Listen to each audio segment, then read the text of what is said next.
शिव की कथा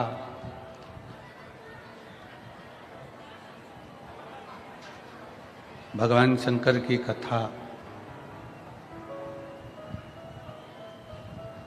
जैसे शरीर में रक्त दौड़ता रहता है तो ये शरीर चलता रहता है।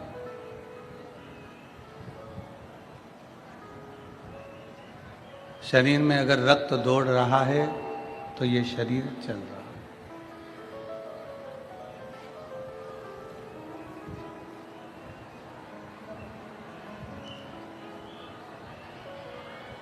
और यदि शरीर में रक्त दौड़ना बंद हो जाता है, शरीर में रक्त चलना बंद हो जाता है, रक्त दौड़ना बंद हो जाता है तो शरीर भी चलना बंद हो जाता है। उसी तरह ये शिव पुराण की कथा, उसी तरह ये शंकर की कथा, उसी तरह ये शिव महापुराण की कथा भी हमारे जीवन में जब प्रतिदिन रोज रक्त की तरह दौड़ रही है, रक्त की तरह चल रही है, तो ये मान कर चले कि हमारी भी जिंदगी, हमारा भी जीवन शिव के आश्रित होकर चल रहा है।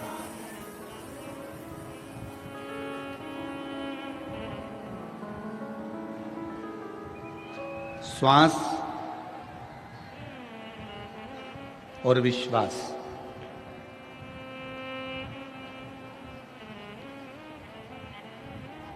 ये दोनों अगर टूटते हैं,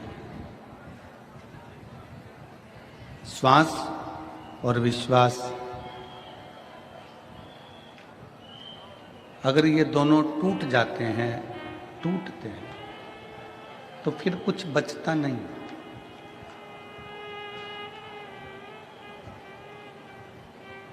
श्वास टूटने के बाद कुछ नहीं बचता और विश्वास टूटने के बाद कुछ नहीं बचता।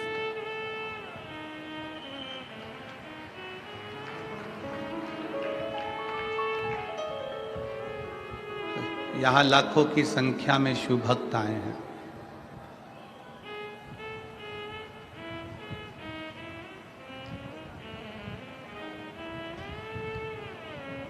आप लोग क्यों आए हैं? केवल शंकर पर आपका विश्वास है, शिव पर आपका भरोसा है, शिव पर आपकी दृढ़ता है, इसलिए आए हैं। शंकर भगवान पर आपका विश्वास है, शंकर भगवान पर आपका श्रद्धा है, भरोसा है, दृढ़ता है, इसलिए पहुंचे।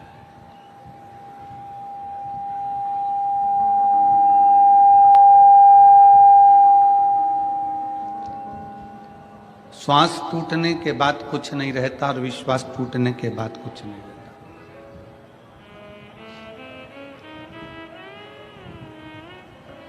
श्वास टूट गई,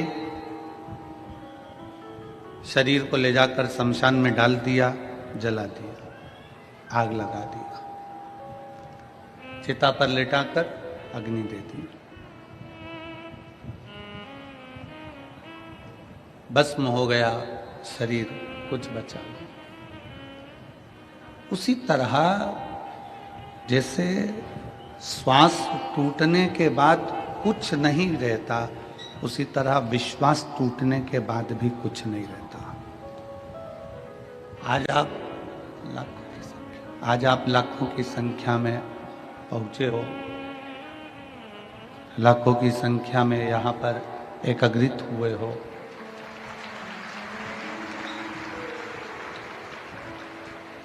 और लाखों की संख्या में आप लोग यहाँ पहुँचे हुए हो, एकत्रित हुए हो।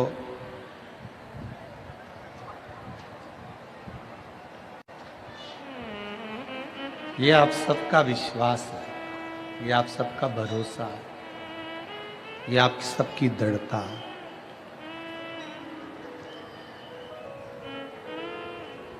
और विश्वास,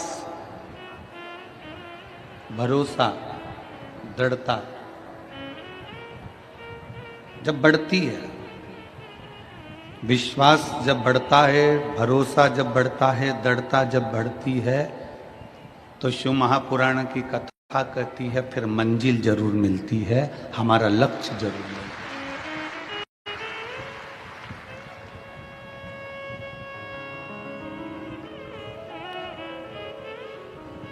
यहां जितने बैठे हो ना, मेरे भोले बाबा ने आपको कम नहीं दिया। आप 6 महीने से, 8 महीने से, 1 साल से, 2 साल से, 5 साल से, 4 साल से, 3 साल से, 7 साल से जो कथा सुन रहे हो, वो कथा सुनने के बाद का समय निकाल कर देखिए कि मेरे शंकर भगवान ने आपको क्या क्या दिया है और क्या क्या नहीं।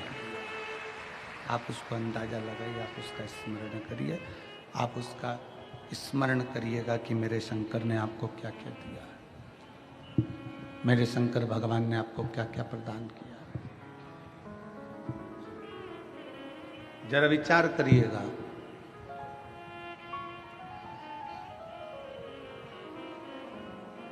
हम केवल भजन में नहीं कह देते कि खाली ना जाता कोई दर से तुम्हारे, केवल ये बात। भजन से मतलब इसमें हम भजन के माध्यम से नहीं कर रहे, हम तो ये हमारे विश्वास के माध्यम से कर रहे हैं कि भरोसा जब पक्का होता है, विश्वास जब दृढ़ होता है, तो दुनिया में कोई खाली नहीं जाता। एक प्रैक्टिकल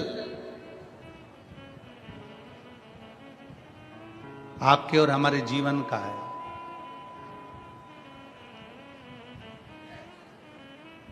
तुम्हारे दरवाजे पर एक गाय आकर खड़ी हो गई, तुम्हारे दरवाजे पर एक गौ माता आकर खड़ी हो गई, एक गाय आकर खड़ी हो गई, बहुत देर तक खड़ी है, आस लगाकर, विश्वास रखकर, भरोसा रखकर, दृढ़ता रखकर वो तुम्हारे दरवाजे पर खड़ी हुई है, बहुत देर से खड़ी है, बहुत देर से।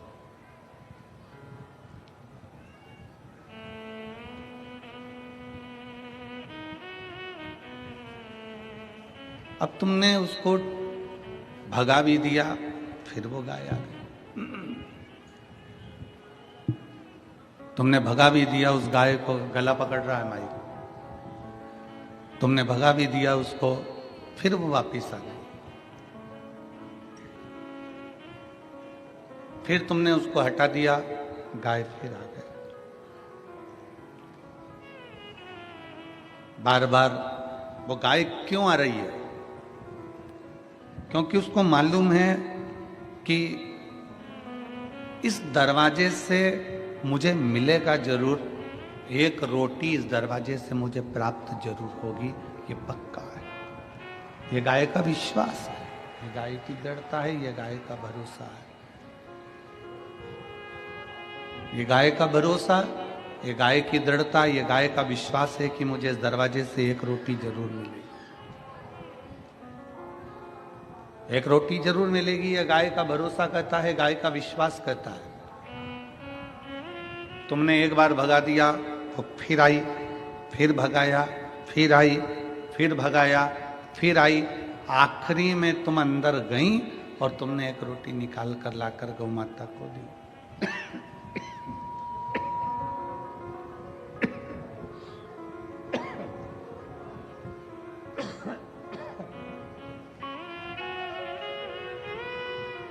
आखिरी में तुम अंदर गई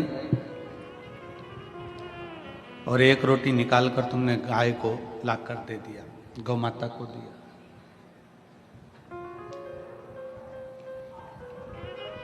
तुम जाती रही, गाय जाती रही, तो मकान के मालिक ने एक रोटी निकालकर जरूर दिया है। उसी तरह गाय अपना विश्वास नहीं तोड़ी तो उसको रोटी जरूर मिली। तुम अपना जल चढ़ाना मत छोड़ना, तो वो भी भरोसा रख कर चढ़ाओगे तो वो देगा जरूर।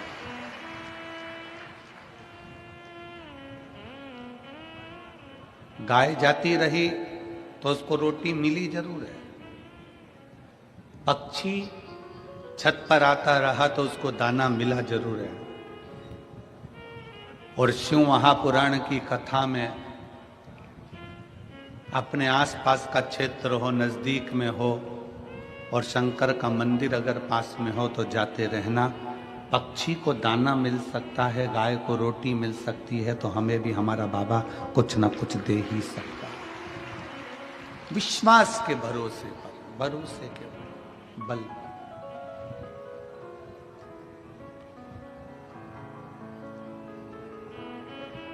पूरी शिव महापुराण कथा का सबसे बड़ा भाव है आपका विश्वास।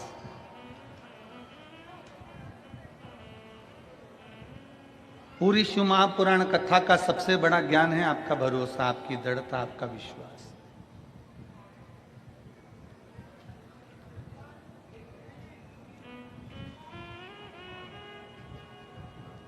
और यदि विश्वास दृढ़ है, एक पत्र है देखिए,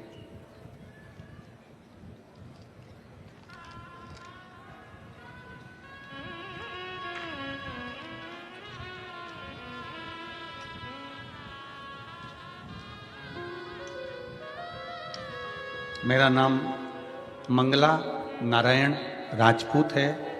मैं महाराष्ट्र के जिला नंदुरबार गांव वावद से हूँ। कहीं बैठी हों तो हाथ हिला सकती हैं। आप ही हैं? श्री शिवाय नमस्ते। एक बार वापिस हाथ हिलाओ। आ जाइए, एक बेलपत्र ले जाना, आ जाओ। मेरा नाम मंगला नारायण राजपूत है। पत्र को आप लोग एलईडी पर आस्था चैनल पर पढ़ सकते हैं। मैं महाराष्ट्र के जिला, चोंगे जैसी आवाज आ रही है इन बक्सों में भी। मेरा नाम मंगला नारायण राजपूत है। मैं महाराष्ट्र के जिला नांदुरबार गांव वावद से हूं। मैंने नासिक 2023 में पंडाल में बैठकर कथा सुनी। भोले बाबा का नाम लेके मैं वहां की मिट्टी को उठाकर लाई। मेरी बेटी राधा राजपूत सरकारी नौकरी की तैयारी कर रही थी। कई बार उसने प्रयास किया पर सफलता नहीं मिली। राधा राजपूत ने विचार करा कि अब एग्जाम नहीं दूं, पर बाबा पर भरोसा कर कर मैंने कहा मैं नासिक की कथा सुन के आती हूं और बाबा से कहकर आती हूं। मैंने सुना है कि पंडाल में बैठकर जो बोला जाए, पंडाल में बैठकर जो कहा जाए, बाबा वो सुनता जरूर है। मैंने नासिक की कथा पंडाल में बैठकर श्रवण करी और पंडाल में बैठकर कथा सुनकर वहां की थोड़ी सी मिट्टी लेकर मैं बाबा को प्रणाम कर कर आ गए।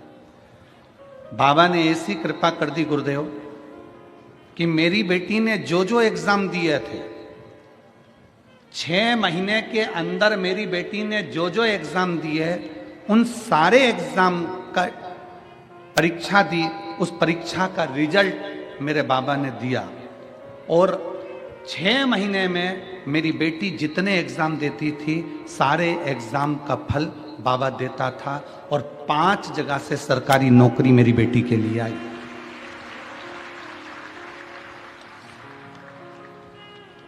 गुरुदेव 4 नौकरी को त्याग कर एक्साइज की, जो कि दारूबंदी की नौकरी होती है, जिसमें पुलिस का पद होता है, बाबा की कृपा से आज मेरी बेटी एक्साइज दारूबंदी के पुलिस विभाग में बाबा की कृपा से नौकरी कर रही है। मैंने उसका फोटो भी लगाया है, जो मेरी बेटी अब नौकरी कर रही है। शिव कृपा से, बाबा की कृपा से। हमको नहीं मालूम था कि पंडाल में बैठकर कथा श्रवण करने का क्या फल होता है, पर आज बाबा की वही मिट्टी हम वापिस लौटाने के लिए आए हैं और बाबा को प्रणाम करने के लिए आए हैं। ये शिव तत्व, ये शंभु है, ये ओघड़ी है, ये शंकर, ये दयालु है, ये दातार है, ये करुणा सागर, ये कृपा करने वाला। इसको कहते हैं विश्वास की दृढ़ता, इसको कहते हैं भरोसे की दृढ़ता, इसको विश्वास कहते हैं।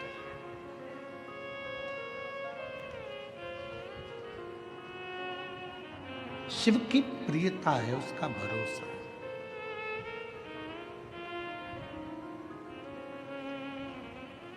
आप विश्वास कितना कर रहे हैं, आप भरोसा कितना कर रहे हैं?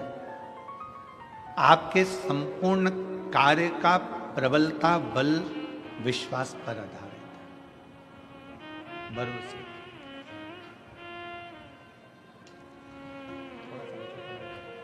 थोड़ा सा आप कितना भरोसा भगवान पर कर रहे हैं? आप कितना विश्वास भगवान पर कर रहे हैं, ये आपके ऊपर निर्भर करता है। मेरी जीजियों, मेरे जीजाओं, इस पवित्र पावन प्रांगण में, इस मंडप में, कथा के पंडाल में विराजमान सभी श्रोता भाई बहन, बेटियां, बेटा, मेरी माताओं, मेरे भाई, एक विश्वास अपने अंदर उत्पन्न करिए, एक भरोसा अपने अंदर उत्पन्न करिए, एक दृढ़ता अपने अंदर उत्पन्न करिए। और जब भरोसा और विश्वास आपके भीतर दृढ़ होगा तो आप जो शिव महापुराण की कथा सुन रहे हो ना, मेरा बाबा झोली भरकर जरूर भेजेगा। विश्वास कर।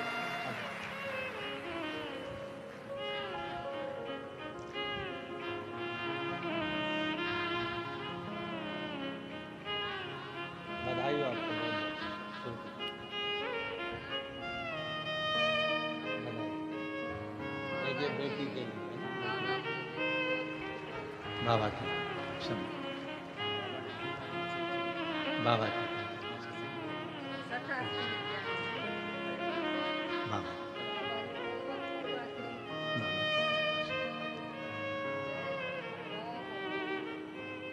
शिव कृपा से। भाऊ कह रहे हैं कि हमें उम्मीद नहीं थी, हमारी बेटी को एक साथ 6 नौकरी का ऑफर आया, सरकारी 6 नौकरियां सब। हमें विश्वास नहीं था, हमें भरोसा नहीं था।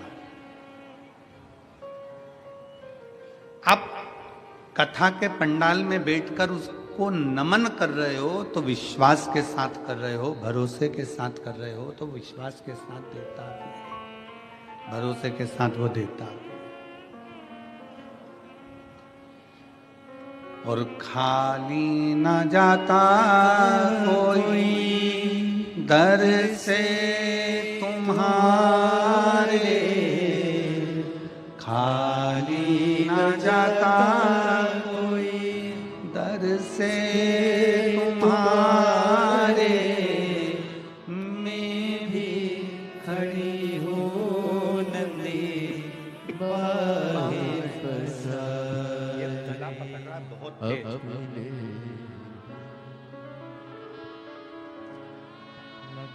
बहुत लगा लो गिरा जा रहा हो, उठा लो भोले अपने दर से, अब तो न टालो, गिरी जा रही हो, उठा लो। आप जिस भरोसे पर विश्वास के साथ बैठे हो, दृढ़ता के साथ बैठे हो, शिव क्या ना दे आपको, शंकर क्या ना प्रदान करे आपको।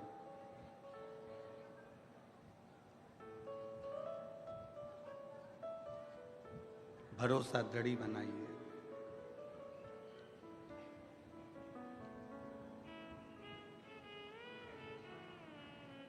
एक बांध का पानी जब खतरे के निशान तक पहुंचता है,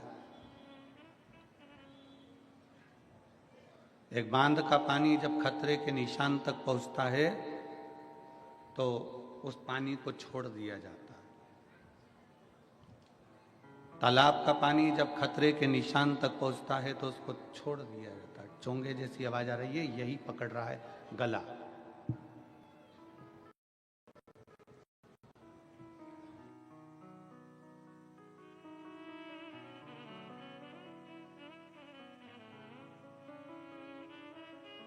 शंभू, तालाब का पानी जब बढ़ता है तो उसको छोड़ दिया जाता है। सरोवर का पानी बढ़ा तो उसको छोड़ दिया। खतरे के निशान तक पानी पहुंचता है तो उसको छोड़ देते हैं। तालाब का हो, सरोवर का हो, बांध का हो, कहां के लिए छोड़ देते हैं कि यह पानी बहकर समुद्र में जाके मिल जाए।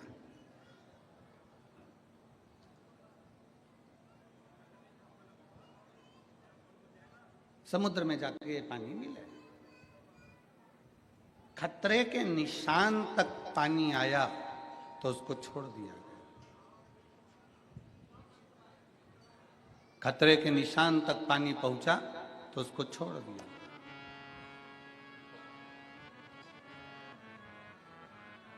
और उस पानी को छोड़ा इसलिए कि वो पानी समुद्र में जाकर मिल जाए। जैसे पानी बढ़ता चले जाता है और खतरे के निशान तक पहुंच जाता है तो पानी को छोड़ दिया जाता है, उसी तरह जब आपकी उम्र भी खतरे के निशान तक पहुंचने लगे तो इस उम्र को भी भोलेनाथ के चरणों में छोड़ दो।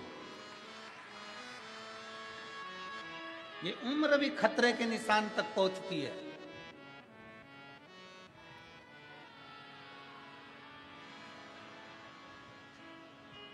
बचपन गया, जवानी आ गई, जवानी गई, अधेड़ी आ गई, अधेड़ी गई, बुढ़ापा आ गया। अब उम्र और बढ़ती चली जा रही है, खतरे के निशान तक पहुंचती चली जा रही है। कब प्राण छूट जाए किसको मालूम।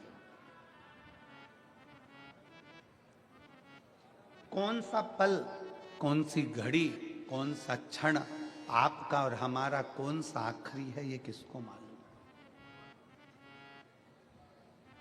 पानी जब खतरे के निशान तक होता है तो उसको छोड़ दिया जाता है समुद्र से मिलने के लिए।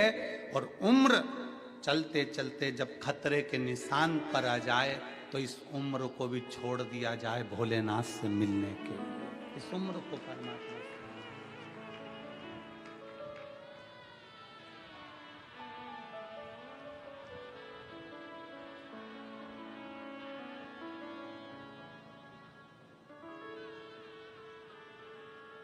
कभी जिंदगी में एक मौका मिले, मेरे काल अधिपति महाकाल राजा के चरणों में बैठो।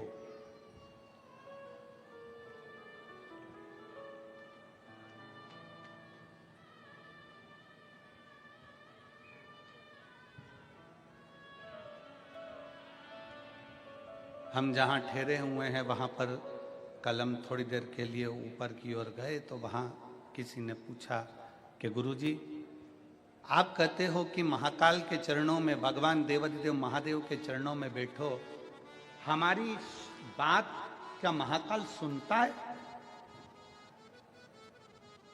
हमारी बात क्या महाकाल बाबा सुनते हैं? हम कहते हैं जब हाथी ने पुकारा, मगर ने पांव पकड़ा तो भगवान को पुकारा तो भगवान आया कि नहीं आया। एक चींटी के पांव में भी अगर पायल बांध दी जाए और पायल बजे चींटी के पांव की तो वो पायल का शब्द भी सुन लेता है। एक इल्ली भी अगर तड़पती है तो उसका भी शब्द मेरा काल अधिपति महाकाल सुन लेता है। तो संसार में जन्म लेने वाले प्रत्येक मनुष्य की बात शिव सुनता है।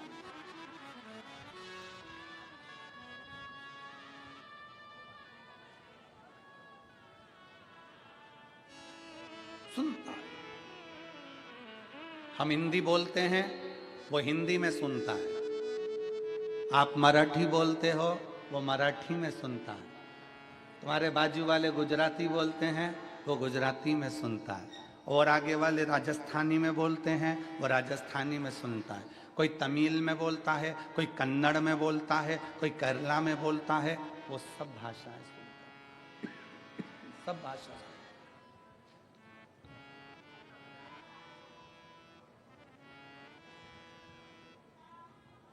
तुम्हें 10-20 भाषा आती होगी, कितनी भाषा आती होगी? आपको और हमको 10-20 भाषाओं का स्मरण हो सकता है, हम समझ सकते हो।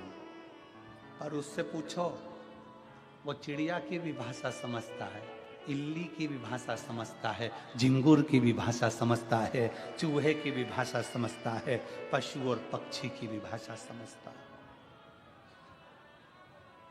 दर्द केवल मनुष्य को ही नहीं, शिव पुराण की कथा कहती है दर्द इस मृत्यु लोक में चाहे जलचर हो, थलचर हो, वायुचर हो, कोई भी जीव हो, दर्द उसको भी होता है।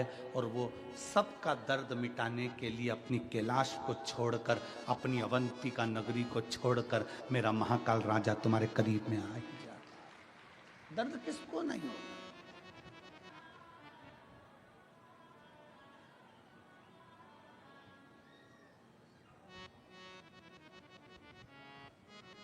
एक भरोसा, एक दृढ़ता, एक विश्वास।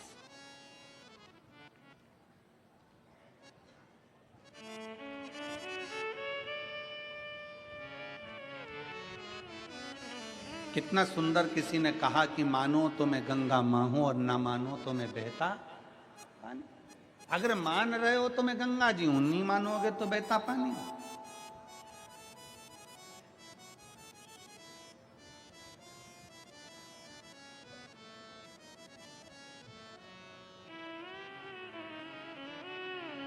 गोदावरी गंगा की एक बड़ी सुंदर कथा है, आप लोगों ने सुनी कि नहीं सुनी वो हमको नहीं मालूम। मां गोदावरी गंगा की बड़ी सुंदर कथा है। अंत ऋषि अपने कामद वन में बैठे हुए थे।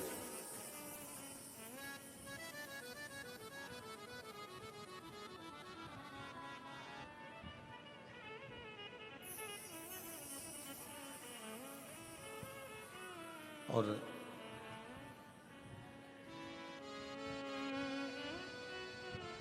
तप में लीन थे। आज उन्हें माता अनसुईया जी से कह दिया था, अनसुईया 54 वर्ष का तप करने के लिए बैठ रहा हूं और तू मुझे जगाना मत। 54 वर्ष का मैं तप करूंगा, 54 ईयर्स। 54 वर्ष का मैं तप करूंगा, तू मुझे जगाना मत, मेरे को तप करने दे। मुझे तप में बैठना है और मुझे तप करना है। 54 वर्ष तक तू मुझे जगाना मत।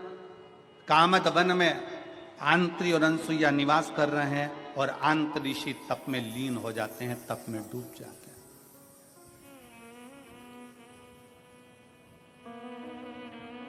अनसुईया जी को क्या मालूम था कि ये कौन सी लीला होने वाली है, उनको तो कुछ ज्ञात नहीं था। पति दुकान पर क्या कर रहा है, सर्विस में क्या कर रहा है, नौकरी में क्या कर रहा है, फैक्ट्री में क्या कर रहा है, पत्नी को उससे मतलब नहीं है। पत्नी को तो ये मतलब है कि मेरा सुहाग अमर रहे, मेरे बच्चे अच्छे रहें, परिवार में कोई दुखी ना हो, मेरे सास ससुर, मेरे परिवार सब अच्छे से रहे। पत्नी का फर्ज ये है कि वो अपने परिवार का सुख चाहती है। स्त्री क्या चाहती है? अपने परिवार का सुख।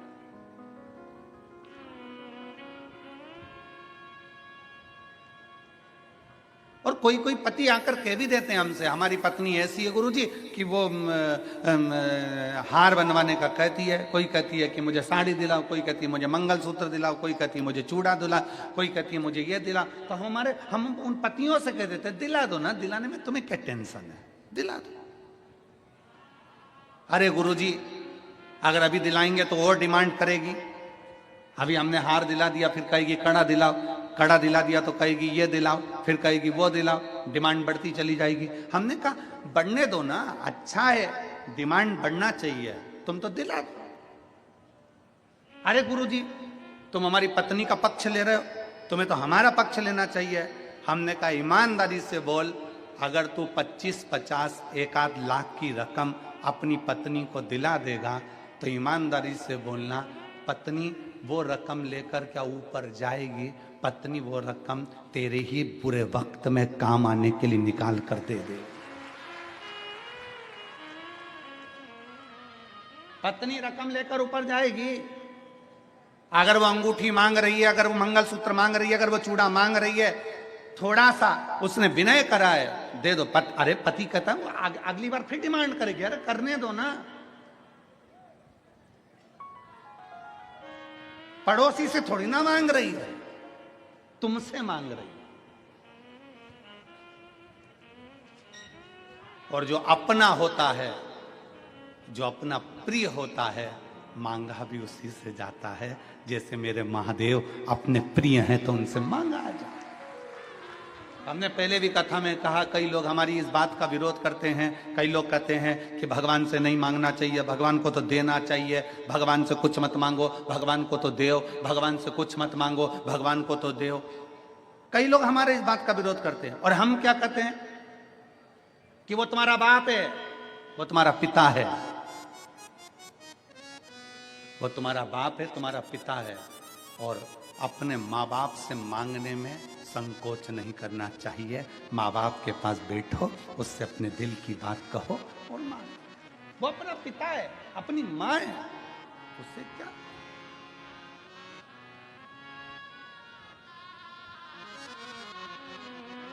हम दूसरे से तो नहीं मांग रहे, हम दूसरे के दरवाजे पर तो नहीं जा रहे, हम दूसरे की चौखट पर तो नहीं जा रहे। और फिर निवेदन है, कोई तुमसे कह दे कि वहां चले जाओ, वहां से ये मिल जाएगा, वहां चले जाओ, वहां से ये मिल जाएगा, वहां चले जाओ, वहां से ये मिल जाएगा। नहीं नहीं, हमें अपने शिव को छोड़कर हम कहीं नहीं जा सकते। हमारा भरोसा हमारा शंकर है।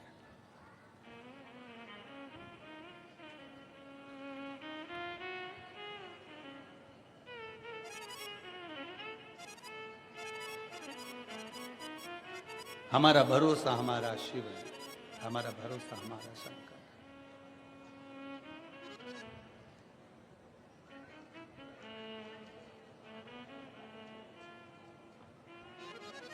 और जब हमारा भरोसा हमारा शिव हो जाए तो वो लीला रचता है। स्त्री के पास में अगर कोई सामान रखा हुआ है, कोई साड़ी अच्छी मिल गई है, मेरी जीजियों पर विश्वास तो करो। ये मेरी इतनी सारी बहनें बैठी हैं ना, ओ मेरे जीजाओ, इन पर जरा भरोसा कर कर देखना। मायके से भी अगर अच्छी साड़ी मिल जाती है ना, तो ये मेरी बहनें पहनती नहीं है, पेटी में रख देती है। मेरी बेटी बड़ी होगी, उसकी शादी होगी तो उसके दहेज में दे दूंगी।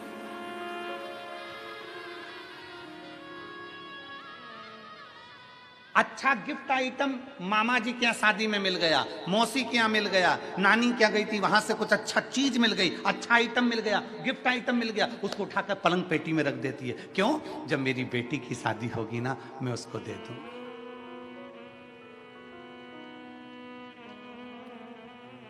थोड़ा सा अच्छा सामान मिल गया ना, मेरी ये जीजियां उठाकर संभाल के रख देती हैं। मेरी बहू आएगी ना, उसको दे दूं। और क्या चाहिए तुमको?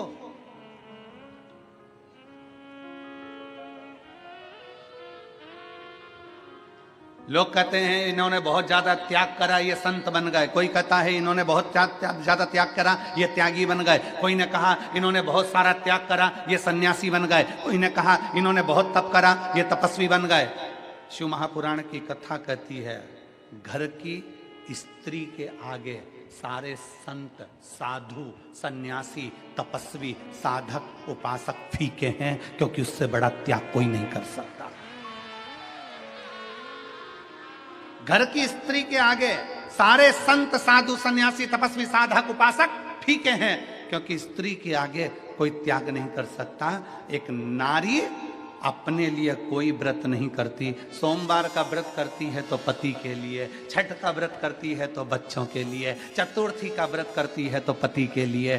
जितने व्रत एक स्त्री करती है वो अपने लिए। बता दो कोई सा व्रत इसमें बताओ, एक शास्त्र में व्रत बता दीजिए जो स्त्री खुद के लिए कर रही है। पति के लिए अखंड सौभाग्य के लिए करेगी, तीज का व्रत अखंड सौभाग्य के लिए करेगी, चतुर्थी का व्रत अखंड सौभाग्य के लिए करेगी, पंचमी का व्रत अपने बच्चों के लिए करेगी, छठ का व्रत अपने बच्चों के लिए करेगी। एक स्त्री अपने लिए कोई व्रत नहीं करती, अपनी उम्र बढ़ाने के लिए कोई व्रत नहीं करती, अपनी सेफ्टी के लिए कोई व्रत नहीं करती। अगर भारत की भूमि की एक नारी अगर व्रत करती है तो अपने परिवार, अपने पति और अपने बच्चों के लिए करती है।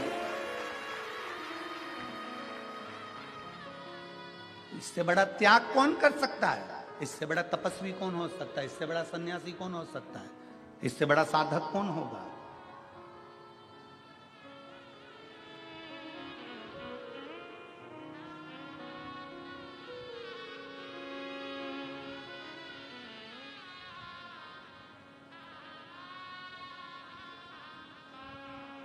कल हमारे पास में सूचना आई, गुरुजी बांग्लादेश में हिंदुओं पर बहुत अत्याचार हो रहा है। आप कुछ नहीं कहोगे?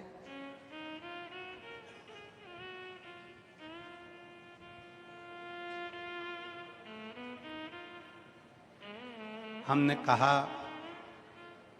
बांग्लादेश में हिंदुओं के साथ अत्याचार हो रहा हो या किसी भी देश में अत्याचार हो रहा हो, सभी हिंदू भाई बहनों से निवेदन है, हाथ जोड़ने का समय खत्म हो गया हो तो हाथ खोलने का समय चालू कर दो।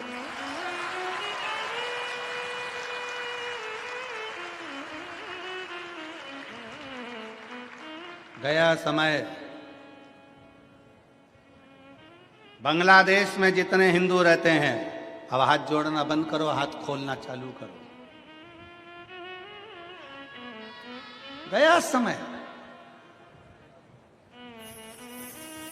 मेरी ये बहनें, कई बेटियां, कई बेटी कह देती है, वो अपने पिता से जाकर, अपने भाई से जाकर, अपने रिश्तेदारों से जाकर कहती हैं कि वो लड़का मुझे घूर कर देख रहा था, वो व्यक्ति मुझे छेड़ रहा था, वो मुझे ऐसा कर रहा था। तुम बेटी हो, तुम जीजा बाई हो, तुम अहिल्या बाई हो और तुम झांसी की रानी हो।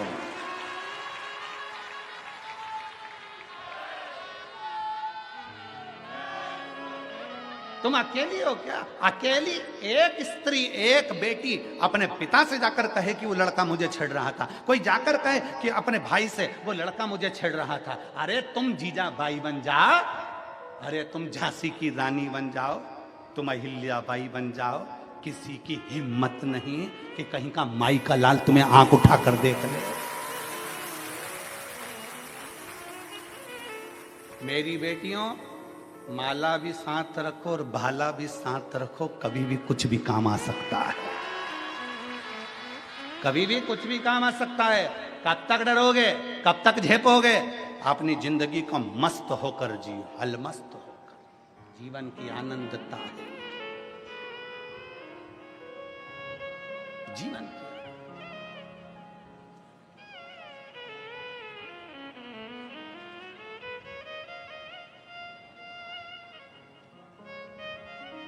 और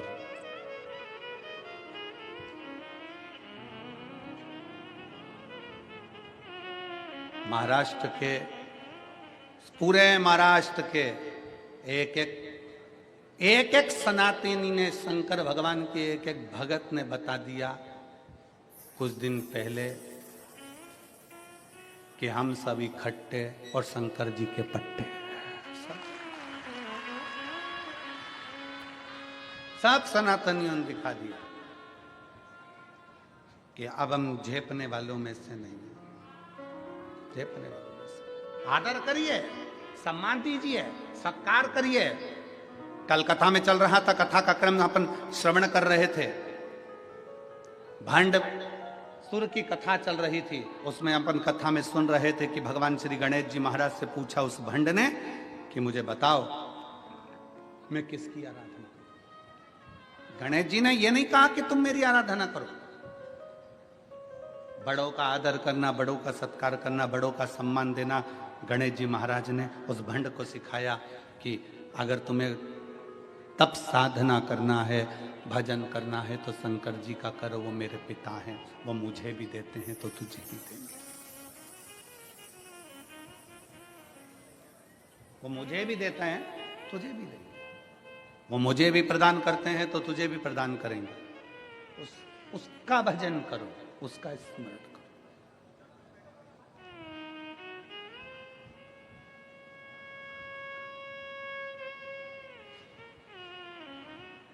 भंडासुर ने शंकर भगवान की आराधना करी और शिव की आराधना। कल की कथा में अपन ने सुना था कि शिव जी से वर मांगा, क्या चाहिए तुझे? 60,000 वर्ष तक मेरा राज्य रहे, मेरा राज्य। तथास्तु। मैं मरूं ना। शंकर भगवान ने कहा यह नहीं हो सकता कि तू मरेगा नहीं। मरेगा तो जरूर, और कुछ मांग ले तो क्या, मरूं तो कोई स्त्री के हाथ से मरूं, कोई स्त्री के हाथ से, ठीक है। स्त्री में सामर्थ्यता ही नहीं होगी, भंड ने कहा, जो मुझे मार सके।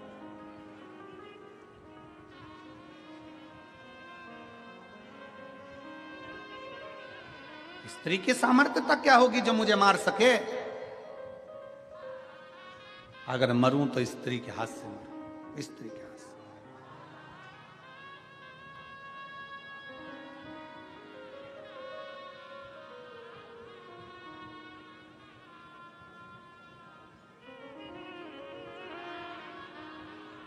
दुनिया के लोग समझते नहीं हैं। लोग समझते हैं कि सनातन धर्म का व्यक्ति, सनातनी व्यक्ति चुप रहता है, पर उनको ये नहीं मालूम कि एक सनातनी, ये जितने इस कथा के पंडाल में बैठे हो ना, जितने बैठे हो, एक गांव की जितनी आबादी होती है, 4 गांव मिला लो, 4 गांव की आबादी के बराबर तो इस कथा के प्रांगण में लोग बैठ गए कथा को सुनने।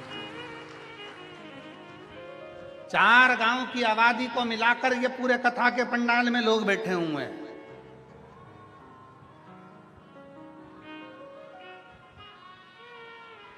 सनातन धर्म की जागरूकता किसको कहते हैं? सनातन धर्म की जागरूकता किसे कहा जाता है? यह मालूम पड़ता है।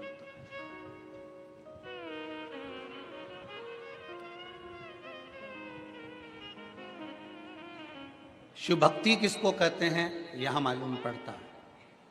विश्वास, भरोसा, दृढ़ता शिव के प्रति किसको? जागरूक हो। एक स्त्री के हाथ से तेरे प्राण छूटेंगे, ठीक है? भंड गया, शुक्राचार्य जी को मालूम पड़ा, मैं दानव का सिंहासन खाली था, उस सिंहासन पर उसको बिठा दिया। मैं का पूरा राज्य भंडासुर को दे दिया।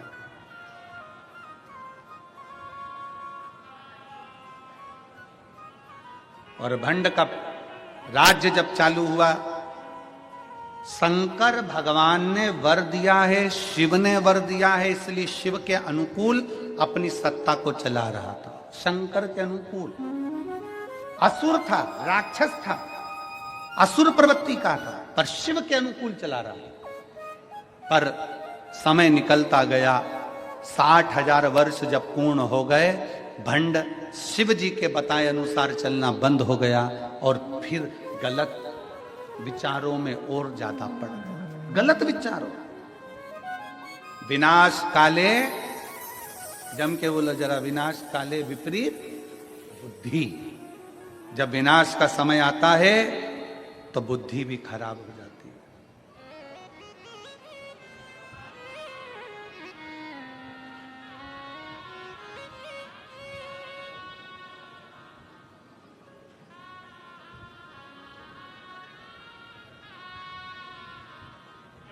अभी काशी की कथा में एक व्यक्ति ने प्रश्न किया, क्यों गुरुजी, ये रावण की बुद्धि खराब थी क्या?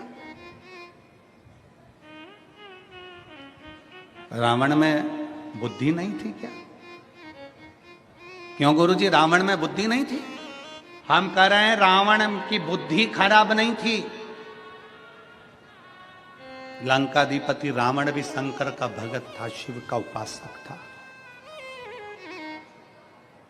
वो तो देवताओं ने माता जानकी को वन में डोलते हुए देखा तो रावण से रहा नहीं गया, सीता को लेकर आया माता जानकी।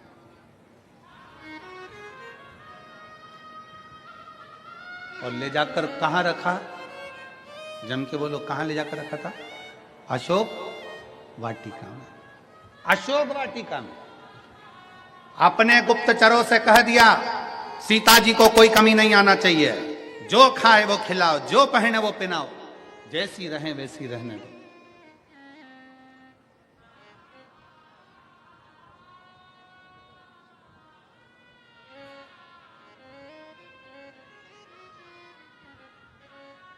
एक बार त्रिजटा ने पूछ लिया था लंकाधिपति रावण से, सरकार, महाराज, आप जानकी जी का इतना ध्यान क्यों दे रहे हो? कि जैसी रहे, अच्छे से रखना है इसको, अच्छे से। आप जानकी जी का इतना ध्यान क्यों दे रहे हो? रावण ने अपनी त्रिजटा से, जो रावण की भतीजी भी लगती थी, उस त्रिजटा से कहा, त्रिजटा, ये सीता का जो पति है राम, वो शंकर भगवान का उपासक है, मेरे गुरु की वंदना करता है, शिव की वंदना करते हैं राम, और ये राम जी की धर्म पत्नी है, तो ये भी शंकर की उपासक है।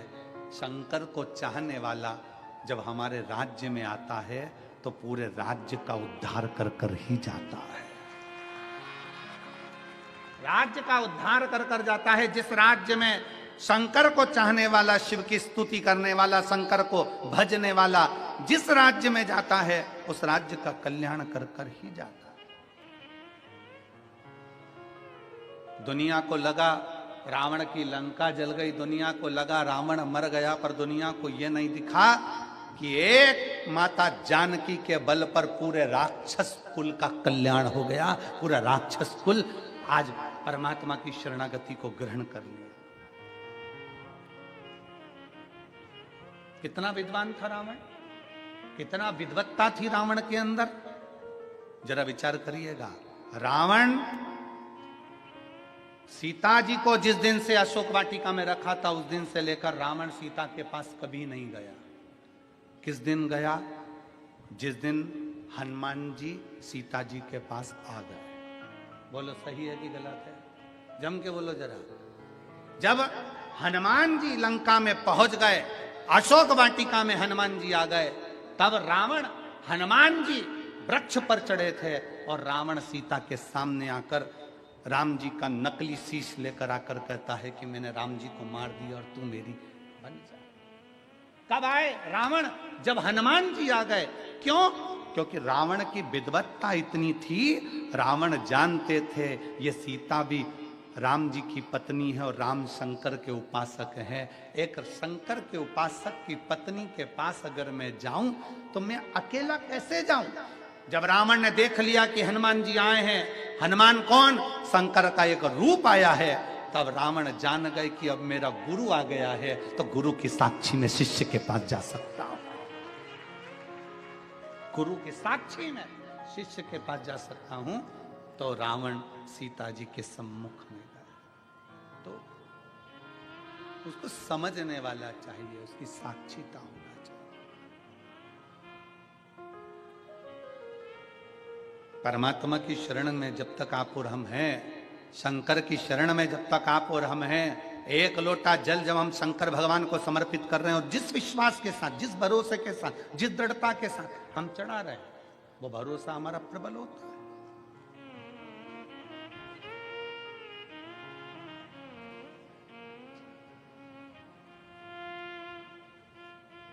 विश्वास किसको कहते हैं? अंदाजा लगाइएगा जरा।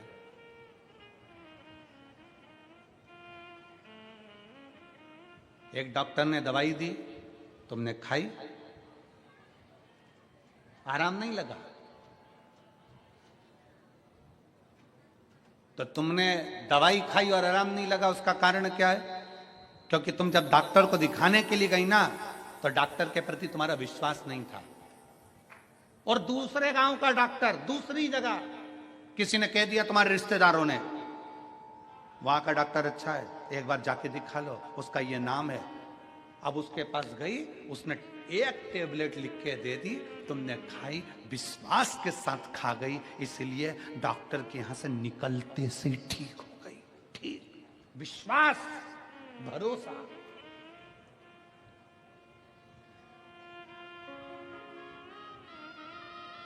अब दोनों डॉक्टरों की पढ़ाई का ध्यान दिया गया, उसने भी पढ़ा, इसने भी पढ़ा, उसने भी पढ़ाई करी, इसने भी पढ़ाई करी, दोनों का अंदाजा लगाया गया। तो मालूम पड़ा कि तुम्हारे गांव का जो डॉक्टर था वो प्रबल था, प्रखर था, ज्यादा पढ़ा लिखा था, ज्यादा विद्वान था, पर तुम्हारा विश्वास उसके प्रति नहीं था, इसलिए उसकी गोली भी असर नहीं करी और उसके पास में पहुंची। तुम्हारा विश्वास था कि मुझे किसी ने बताया है कि वो गोली खाते ठीक हो जाएगी, तो ठीक हो। भरोसा, विश्वास, दृढ़ता।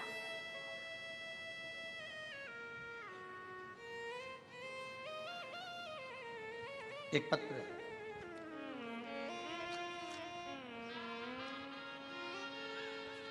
मैं सुभाष तुकाराम पाटिल, मैं सुल्तानपुर जिला नंदुरबार का निवासी हूं।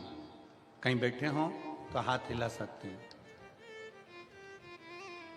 अगर कहीं बैठे हों तो हाथ हिला सकते हैं। मैं सुभाष तुकाराम पाटिल, मैं सुल्तानपुर जिला नंदुरबार का निवासी हूं। गुरुजी, मेरी आयु 70 वर्ष है। मैं सीहोर के रुद्राक्ष का क्या बखान करूं गुरुजी। पहले मेरी शुगर 500 हो गई थी, फिर हमें पता चला कि सीहोर में रुद्राक्ष का जल सेवन किया जाए तो सारी बीमारी समाप्त हो जाती है। हमने भी सीहोर जाकर एक रुद्राक्ष लिया और उस रुद्राक्ष को रात भर पानी में गलाकर उस पानी को शिवजी पर चढ़ाकर पीना चालू किया। गुरुजी, उस रुद्राक्ष के पानी का प्रभाव ऐसा हुआ कि आज मेरी शुगर का लेवल नॉर्मल 120 की तरफ आ गया और मैं पूर्ण तरह से स्वस्थ हो गया। आपका विश्वास, आपका भरोसा, अगर कहीं बैठे हो तो एक बेलपत्र लेने के लिए आ सकते हैं। सुभाष तुकाराम पाटिल, सुल्तानपुर जिला नंदुरबार। आपका भरोसा दृढ़ हो, विश्वास दृढ़ हो।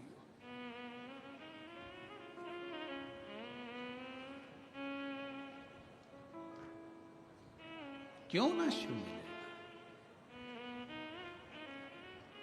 अभी तक भंडसुर शिव के अनुकूल चल रहे थे, अब शंकर के अनुकूल नहीं। अब असुर प्रवृत्ति और प्रबल हो गई, और प्रबल। और असुर प्रवृत्ति जब और प्रबल हुई तब भंड ने 4 शादियां कर ली थी, 4 रानियां उस भंडसुर की हो चुकी थी। अब फिर कहा मुझे एक सुंदर स्त्री से विवाह करना है, सुंदर स्त्री से। किसी ने कहा वो सुंदर स्त्री तो शंकर जी की पत्नी है, शिव की अर्धांगिनी। और पहले भी शिव महापुराण के कथा के माध्यम से कहा, पर स्त्री और पर धन। जब हम इस पर गलत दृष्टि दे देते हैं तो समझ लेना कि हमने अपने पूरी कुल को डुबोने का सोच लिया। हमने पूरे कुल को डुबोने का सोच लिया। पर स्त्री, पर धन हमें बर्बादी की ओर लेकर चले जाता है, बर्बादी।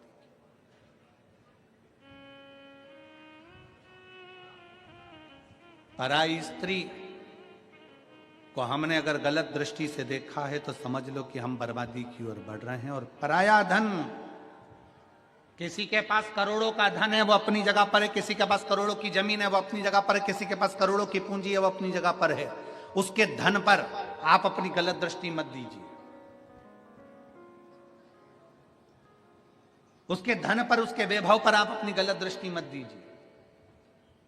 भगवान से प्रार्थना करिए कि बाबा ऐसी कृपा करना कि हम भी जिंदगी में हमारे को हमारी मेहनत का, हमारी लगनता का ऐसा धन देना कि हम भी जिंदगी में एक बार इस शिव महापुराण कथा के यजमान बन सकें। ऐसी कृपा हमारे ऊपर कर दे, हम भी यजमान बने, हमारे पर कृपा कर भोले बाबा।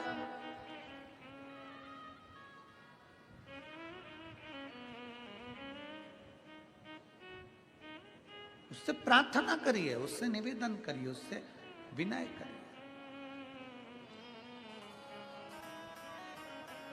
जब वो सबको दे सकता है तो क्या आपको नहीं दे सकता?